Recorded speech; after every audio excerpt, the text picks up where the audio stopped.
गौ माता तो जन्म से मरण तक हमारे काम आती है। हर पल गाय माता हमारा साथ निभाती है। गर्भाधान संस्कार से अंतिम संस्कार तक गौ माता की जरूरत हमें पड़ती है। आइए प्रारंभ करते हैं जन्म से, फिर विद्या अध्ययन तक पहुंचेंगे, क्योंकि कई सारे बच्चे आज पढ़ने लिखने वाले भी आए हैं, उनकी भी चर्चा हम जरूर करेंगे। जब कोई भी नारी गर्भवती होती है, हर मां चाहती कि मेरा बच्चा राम जैसा, श्रवण कुमार जैसा, विवेकानंद जी जैसा हो, मेरा बेटा कृष्ण जैसा हो, मेरी बेटी श्रेष्ठ हो, मीरा बाई जैसी हो, संस्कारी हो। रावण किस किस को चाहिए एक बार बताओ? रावण चाहिए? कौन चाहिए? श्रवण। रावण तो लेकिन पैदा तो मुझे कहने की जरूरत नहीं। क्या आपके बच्चे आपकी बात मानते हैं? इतनी माताएं बैठी हैं, मुश्किल से इतनी माताओं में 15-20 माताएं ऐसी होंगी जिनके बच्चे उनकी बात सुनते हैं, मानते हैं। भाई भी होंगे। भाइयों का बहुत ज्यादा प्रभाव नहीं पड़ता, इसलिए मैं माताओं से निवेदन कर रही हूँ। बच्चों के संस्कार में रहता है, पिता का कर्तव्य रहता है, लेकिन अभी जन्म से पहले की बात चल रही है, इसलिए पहले माताओं से निवेदन करते हैं। हर माँ चाहती कि बच्चा अच्छा हो। अब कैसे पता चलेगा कि बच्चा श्रेष्ठ है या कैसा है? कोई भी डॉक्टर, चिकित्सक आपको ये बता सकता है कि छोरो है कि छोरी है, लड़का है या लड़की, नानो है या नानी, मोड़ा है या मुलगा है या बेटा है या बता देगा। लेकिन कोई भी चिकित्सक, कोई डॉक्टर क्या आपको ये बता सकता है कि राम है या नहीं? ना, आप स्वयं जान लीजिए। जैसे ही कोई नारी गर्भ धारण करती है, रामचरितमानस के अनुसार, रामचरितमानस के प्रमाण के अनुसार, कि जब भगवान श्री राम कौशल्या माता की गर्भ में आए हैं तो प्यारी बहनों बड़ी सुंदर चौपाई तुलसीदास जी महाराज लिख रहे हैं। जा दीन ते हरि गर्भहिया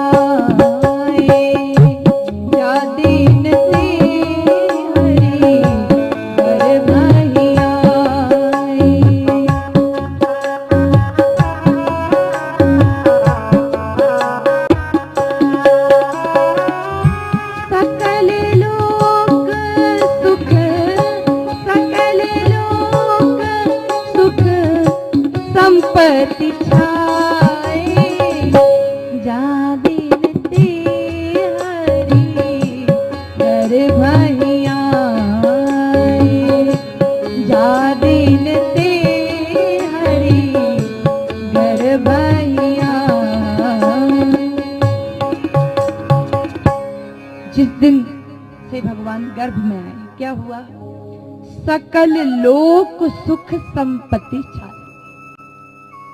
घर में कोई बहू, बहन, बेटी गर्भ धारण करे तो वातावरण देखिए क्या परिवर्तन हो रहा।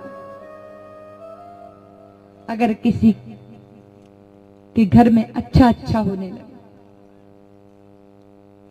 कोई बिछड़ा हुआ लौट आए, कोई गौ माता बछड़े को जन्म दे दे, किसी की सगाई हो जाए, कहीं बहुत अच्छी सूचनाएं आए, घर में लड़ाई झगड़ा कम हो जाए, शांति बढ़ जाए, आनंद बढ़ जाए, तो समझना आने वाला राम जैसा होगा, सीता जी जैसी होगी। और गर्भ में आते ही गड़बड़ गड़बड़ शुरू हो जाए, किसी की नौकरी छूट जाए, एक्सीडेंट में टांग टूट जाए, किसी की 4 किलो दूध देने वाली भैंस का पाडा मर जाए, तो समझना आने वाला रावण जैसा। अब क्या करें, आने वाला रावण जैसा है तो बदलिए, उसको ही श्रवण बनाइए। विधि बताइए भागवत जी में, पयोव्रत विधि, जो माता दिति और माता अदिति ने पालन करी। माता दिति ने पालन करी, मरुदगण उत्पन्न हुए। अदिति माता ने पालन किया, भगवान वामन प्रकट हुए। 9 महीने क्या करें कि बच्चा हमारी बात माने, बात मानने वाला बच्चा हो, संस्कारी हो, क्योंकि माँ सबसे बड़ी पाठशाला है, माँ का पेट। कई भाई बहन कहते ना, तो क्या पेट से ही सीख के आया है? सीखते भी हैं, बड़ा प्रभाव पड़ता है। याद करिए महाभारत की इस घटना को, अर्जुन जी ने सुभद्रा जी को चक्रव्यूह भेदन की कला सुनाई। सुभद्रा माता को तो समझ में आई नहीं आई, लेकिन गर्भ में बैठा अभिमन्यु सीख गया और महाभारत के इतिहास को बदल करके चला गया। गर्भ में 9 महीने नारी जो संस्कार दे सकती है, नारी क्या कर रही है, क्या सुन रही है, क्या देख रही है, क्या बोल रही है, क्या खा रही है, कहाँ बैठ रही है, इन सब चीजों का असर पेट के बालक पर पड़ता है। 9 मास बहुत ध्यान माताओं को रखना चाहिए। अगर ऐसा है, श्रेष्ठ संतान जनने के लिए क्या करें? 3 छोटे छोटे काम आपको निवेदन कर रहे हैं। आपको हंसी भी आएगी, सोचोगे भी क्या पुरानी पुरानी कहाँ की बातें उठा लाए हो दीदी जी, लेकिन बड़ी बहुत रहस्यमयी है। अच्छा लगे तो करना, नहीं तो मत करना। 3 काम करना चाहिए, क्योंकि तीनों जरूरी है।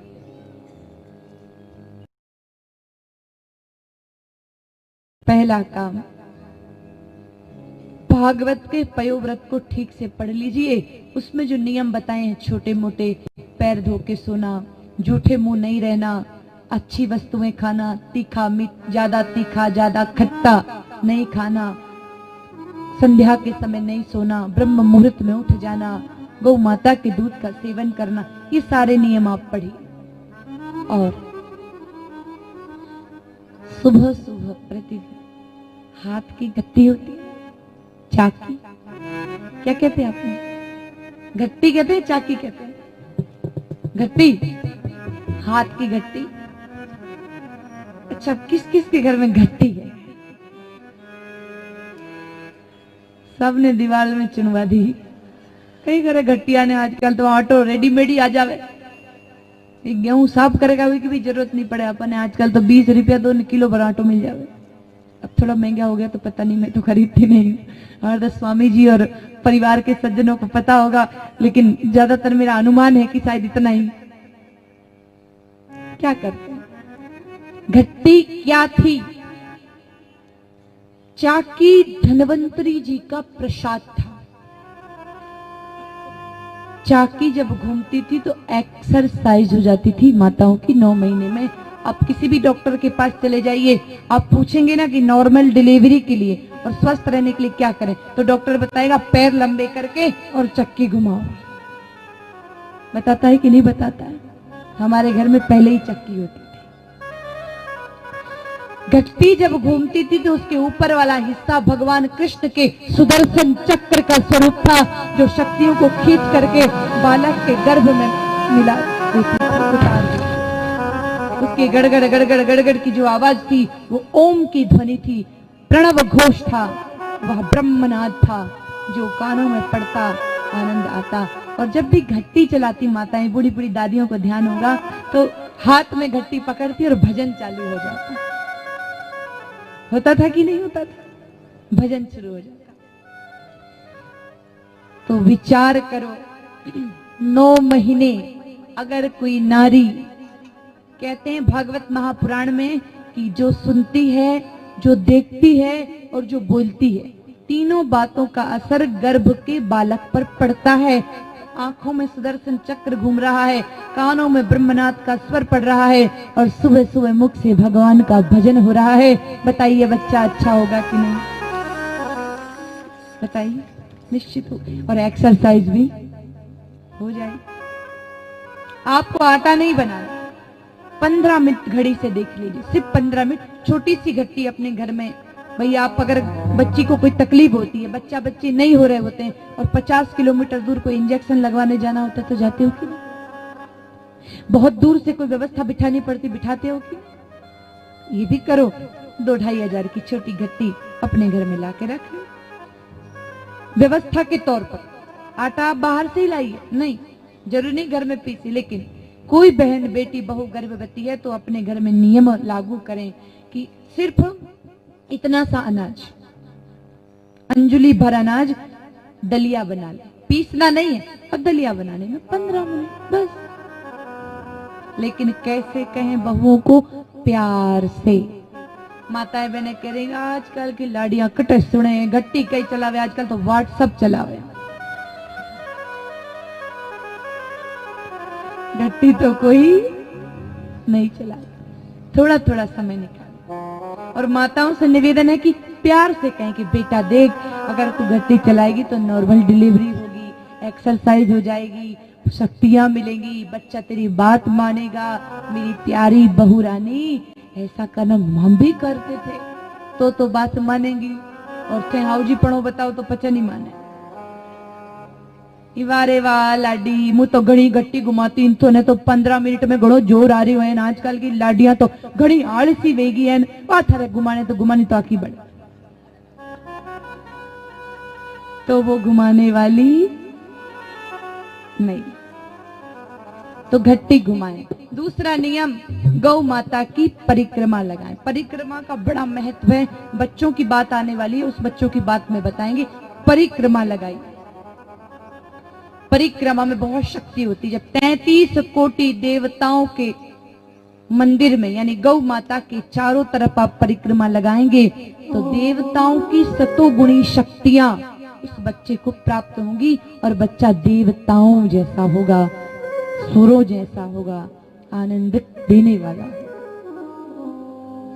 और तीसरा काम, रात्रि में सोते समय गौ माता का दूध पीजिए। दूध निकल के आ जाए, इसको गर्म कर लो, एक तुलसी पत्र उसमें डाल दो, भगवान को भोग लगा दो और 33 कोटि देवताओं का प्रसाद समझ करके पी करके विश्राम कर लो। माताएं खुश हो गई, दूध तो पी लेंगे लेकिन घट्टी कौन चलाएगा? दूध पीना तो नॉर्मल सी बात है।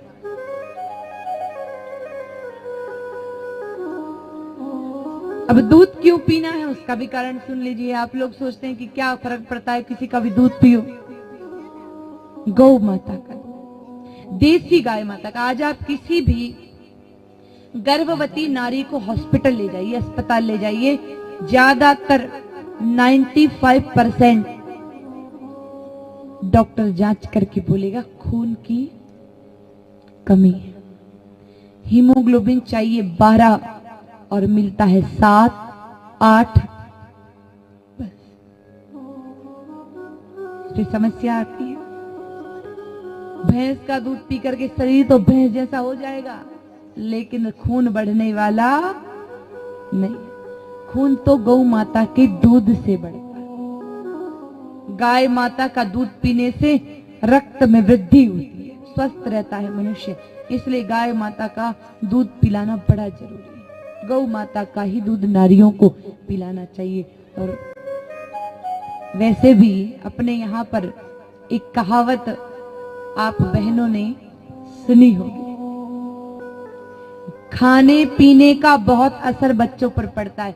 जब आपका बच्चा, दादी का पोता या दादाओं का पोता बात को सुनता नहीं है, बात को मानता नहीं है, तो माताएं एक मीठी सी गाली देती है। बता दूं, गंदी गाली नहीं, अच्छी गाली है। यहाँ बैठ के कहाँ गाली दे सकते, सुंदर गाली है। जब बच्चा बात नहीं मानता, नहीं सुनता, नहीं समझता, तो दादी जी कहे कि थारी माँ सो कई खंड पैदा करी, अरे थाने कहती है कि नहीं, यानी कि जैसा अन्न खाएंगे वैसा ही बच्चा पाएंगे। तो गौ माता का दूध, और जो बहन 9 महीने गैया मैया का दूध पिएगी बच्चा कन्हैया जैसा होगा और बात मानेगा। और जो माताएं भैंस का दूध पिएंगी 100% पाडे जैसा, और पाडा कभी किसी की सुनता नहीं। आप रास्ते पर जाना, अगर कोई गौ माता और बैल बाबा और भैंस और पाडा खड़े हो ना, गाड़ी का हॉर्न बजाना, टी टी चालू रखना। गौ माता और बैल बाबा धीरे धीरे साइड में हो जाएंगे, वो भैंस और पाडा बीच का बीच में ही खड़े रहेंगे। आपकी सुनने वाले, तो जो भैंस गाड़ी के हॉर्न की आवाज नहीं सुनती, ऐसी भैंस का दूध अगर आप माताएं पिएंगी तो बच्चा आपकी सुनेगा, मानेगा? कहां से मानेगा? इसलिए बात मानने वाला बच्चा चाहिए तो 9 महीने गाय माता का दूध पीना चाहिए। फिर आगे बढ़ो, प्रसव की बारी आती है। प्रसव की बारी आती है, डिलीवरी की बारी आती है, तो ज्यादातर यही हो रहा है आजकल।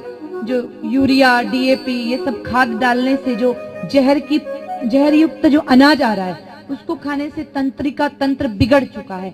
तो कोई भी चीज नॉर्मल नहीं हो रही आजकल। डिलीवरी भी ज्यादातर ऑपरेशन होते हैं, नॉर्मल बहुत कम हो जाती है। माताओं में भी सहनशीलता कम हो गई है।